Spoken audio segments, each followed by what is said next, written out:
Menurut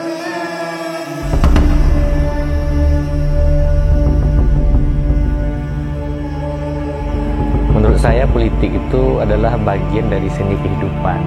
Dengan politik bisa kita mencapai tujuan berbagai apapun, salah satunya seperti saya ini, Pak. Di usia muda bisa menjadi ketua lembaga, yaitu ketua DPRD, dan menjadi anggota legislatif. Itu karena politik. Kalau aktor kita menjadi aktor jahat, ya politik itu jahat. Kalau aktor yang kita lakukan bersih, ya politik itu bersih. Saya di Solo Selatan, Mbak, ketua DPRD-nya, anaknya, kepala daerahnya bapaknya. Itu kan karena faktor kekuasaan masyarakat. Semua itu akan hilang, isu-isu negatif, karena dipilih langsung oleh masyarakat. Ini kan kemauan masyarakat. DPRD ini kan kontrak kita dengan masyarakat kan sekali 5 tahun, nggak seumur hidup. Kalau 5 tahun nggak bekerja, nggak melayani masyarakat, ya tunggu saja.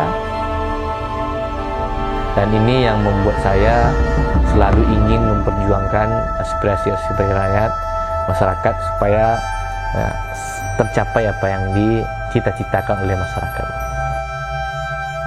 Untuk intensitas saya bertemu dengan masyarakat, minimal itu 3 kali dalam seminggu.